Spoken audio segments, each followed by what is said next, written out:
This is Pranav Goa Thakurta from EduTV. EduTV is known for connecting preschools with schools, schools with universities, and universities with corporates. Today's topic is a crisis that necessitates us to stay apart, but somehow brings us together closer than before. We have a special speaker today, Dr. Sunder Ramaswamy. Dr. Sunder Ramaswamy is an international development economist, an educator, and higher education administrator with extensive experience in US and in India. He is the Vice Chancellor of KREA University, a new private university effort in Sri City, Andhra Pradesh and Chennai in India. He is also a distinguished college professor of international economics, Middlebury College, USA. Currently he is on leave. Further, he serves as a chairman and member of the executive committee of the Asia Foundation, San Francisco, and he serves as the vice chair and member of executive committee of the board of directors, American International School, Chennai. Prior board service include co-chair, Higher Education Research Cluster, Monterey County, California, 2012 to 2014, vice chair of the board of trustees of the International School of Monterey, a K-8 public charter international baccalaureate school in Seaside, California, 2009 to 2015.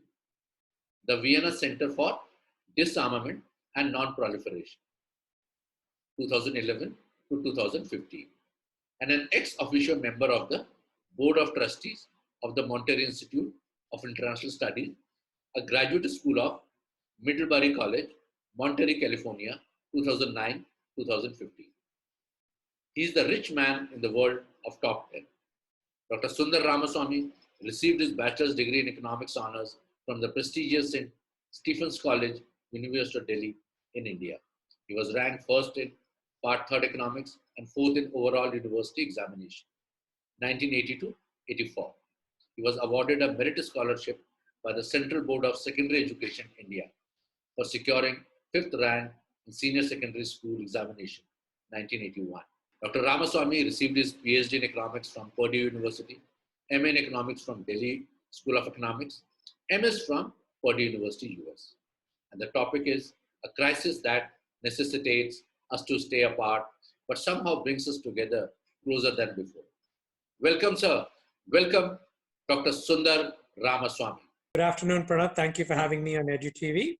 And the topic is an interesting one because I think what the COVID-19 virus has done is completely turned all our expectations on our head, whether we are a college, whether we are a school, whether we are a company, whether we are a country, whether we are the world. And I think we are all learning how to interact in a virtual way as we are doing currently. I think because until a cure is found, whether it's a vaccine or however the medical profession comes up with a cure, which may take, as experts tell us, anywhere from 12 months to 18 months, what seems to work in terms of either slowing down the transmission or at least maybe even stopping it is what WHO calls social distancing, or actually what I think is better phrasing is physical distancing, because we just have to be physically distant from somebody next to each other. But I think we need to be more socially connected because it is a crisis that all of us as human beings are facing collectively. So I think we need to be socially connected even though we are physically apart, whether it's my students that I'm teaching, or whether it's my family members, or whether it's even just strangers. Correct. And I think we are learning very fast as a community of how do we do this. Coming from India, which is very, very dense population-wise, how do we remain distant? I think as lots of articles and commentators have said, even in the last 1 month of lockdown, the higher up you go in the income spectrum, it becomes easier to be physically distant. Whereas if you're a poor, vulnerable migrant or any of the vulnerable sections of society, it's very difficult to think about what does physical distancing mean. And if you think about jam-packed schools and colleges, the world I live in, how do we keep students distant physically is going to be a challenge. At the same time, we need to create some sense of rhythm of normalcy, because kids and young adults and even adults, I think, like some stability in their lives and some normalcy. So to that extent, even at KREA, after initial 10 days or 2 weeks, when we were very clear that students have to go back home, the faculty very quickly scrambled to try and move things online, which is something we might have done anyway, but this has forced us to do it so that there is no disruption in the delivery of lectures and finishing of the trimester. I myself have had experience teaching online, and it's very different than just taking your lesson that you would have done in the class and then uh, conducted it online. So one has to think through even from a lesson plan and how the assessment is done and how group discussions can be done depending on the subject you're teaching. And I think what works best is a very combination of what I would call low tech and high tech. I think our faculty and professors have to be ready to maybe pick up the phone and have a conversation, or do an old style conference call where all students can call in, or upload videos and upload lectures which can be downloaded by the end user, and so on. Because we need to also be concerned, especially in a country like India with the power supply and digital divide, that not everybody has access on a continuing basis to 4G broadband internet sitting at home, or even a quiet space at their home, because they're also handling siblings and family members and older parents or grandparents. So I think we have to be both empathetic and figure out different ways to try and get what you would have to teach. And I think the experience at KREA, especially in the last few weeks, having talked to the faculty, is that they are precisely doing that. Some students have seamlessly adapted it to like a fish to water. They've gone online and they're much more savvy about online than even us as adults, because that's the world they've grown up in. But and they're also helping their classmates. But there are genuine cases of classmates who don't have electricity, so they're not able to charge their laptops, or whose parents do not allow them access to online. So the professor has to intervene and tell the father or the mother, saying this is for a good cause. You can monitor what the child is doing. And these are young adults, but still parents have an influence in many households. So I think we are learning through a lot of this, with the idea of how do we teach, how do we assess them, how do we make sure that students don't cheat, how do we talk to them about participation, and so on. And I think the way all of us are doing this is we are doing it out of necessity in the month of April and May. I know many universities have actually called it off completely and they will reconvene. We decided to take a different approach. But I think if COVID is with us for at least 12 months, I'm not suggesting we'll be permanently under lockdown for 12 months, because there's a lot of literature already in the papers about the cruel choice we are making between lives and livelihoods. We cannot, the economy cannot be completely shut down. But what I think will happen is there'll be waves of it, where there may be future lockdowns. So, and then there'll be future relaxations, and much more targeted approach. So I think it gives us an interesting opportunity for universities to try and figure out how to get online and how to deliver lessons and knowledge online. Online has been with us for maybe 2 decades, but it's really not popular. I mean, it's still very, very at the fringes. And I'm sure there are also regulations that you cannot have so many beyond a certain percentage of courses online to count for a degree. So I'm sure even the regulatory bodies like UGC and all have to sit down and think through what are the implications if we have to do more online. But I think it ultimately starts with, are the faculty ready? Do we have the infrastructure?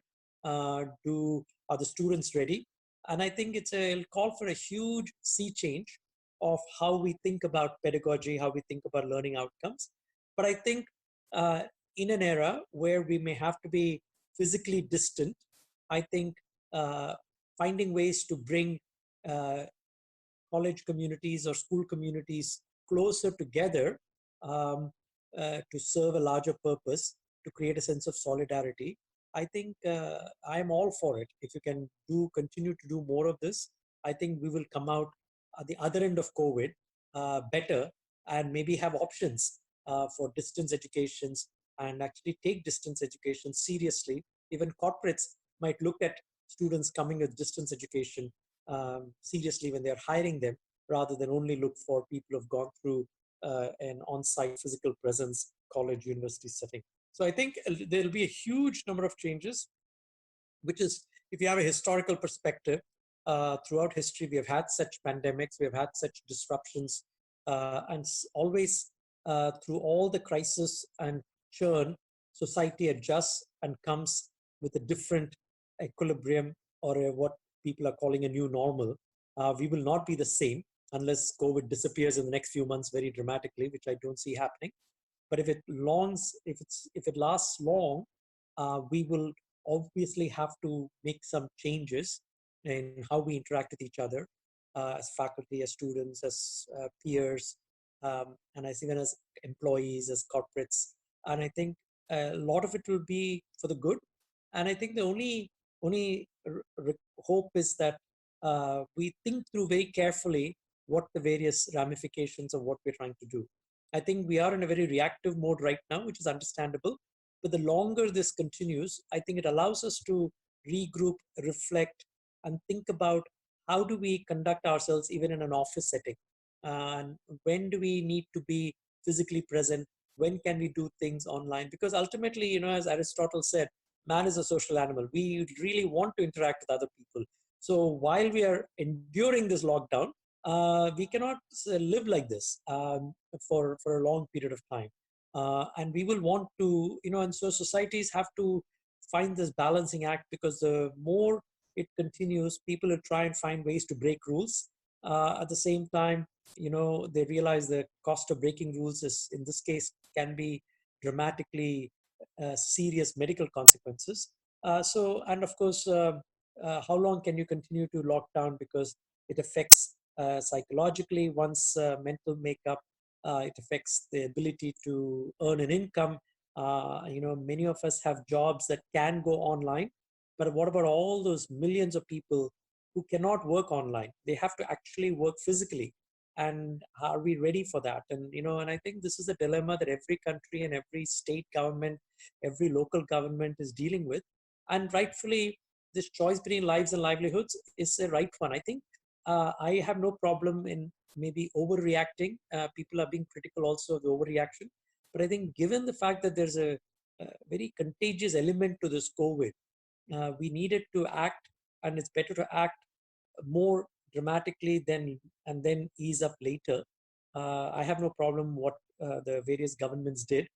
The question is, beyond once lockdown gets eased, how do we be very targeted in the testing, in the quarantining, because of the exponential nature of a pandemic, right? I mean, this is what I think even students of arithmetic find fascinating, and human beings have a tough time comprehending exponentials.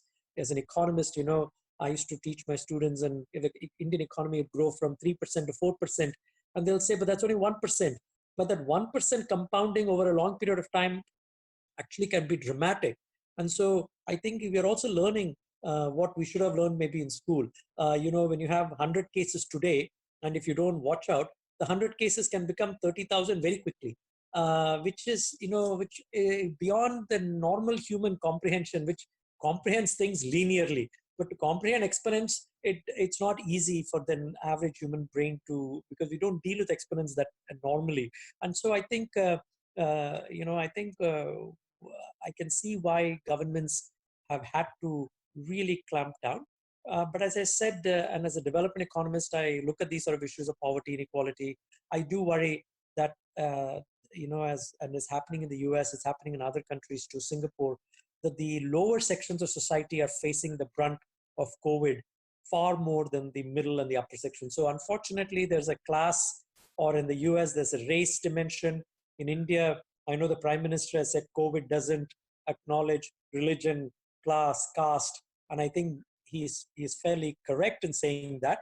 But I think when you look at the data, it is quite true that the people who have access to slightly bigger houses can quarantine themselves, whereas if you are forced to live 10 to a room, where do you quarantine yourself? Or if you don't have access to a private toilet, so those kinds of things. So you can see why the slums of Dharavi are posing a problem, or the tightly packed tenements in Singapore where foreign labor are 10 to a room.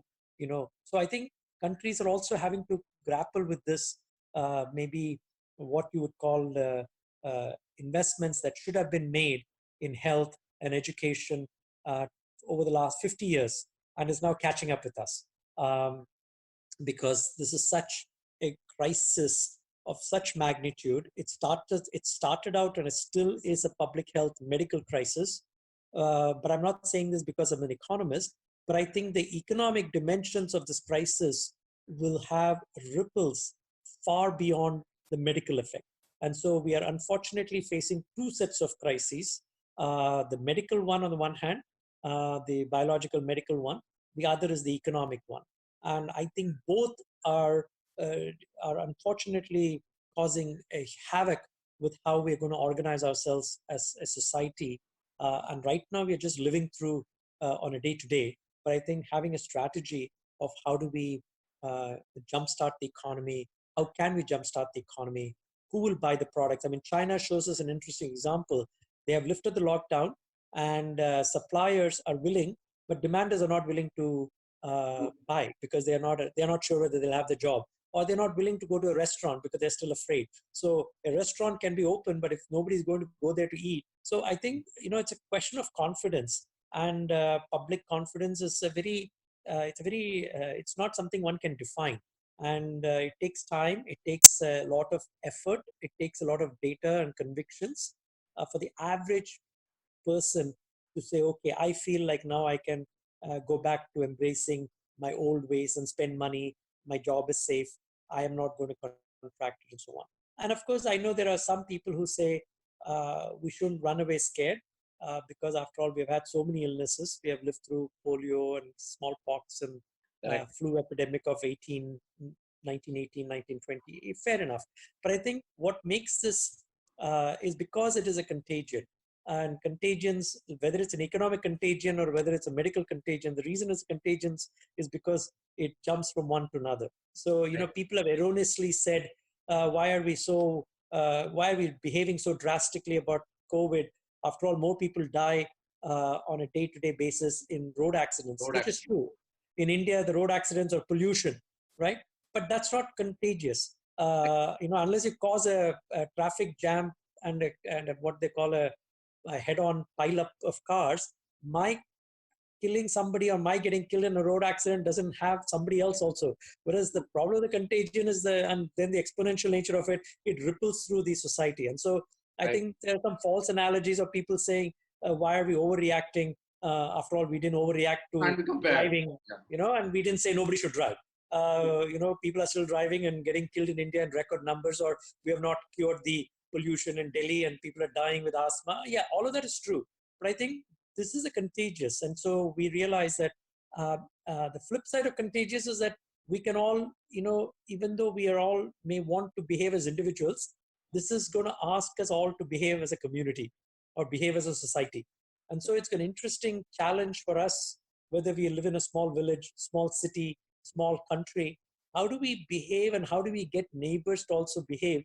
Because what I do impacts you, and what you do impacts me. Exactly. And that is something, it may actually teach us a lot about humanity.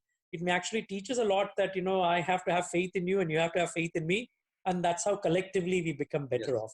So there are some lessons that we should learn from this. I think nature has a way of teaching humans lessons. I think hopefully we learn the lessons. I'm sure. And I think that's where I think we will end up with this.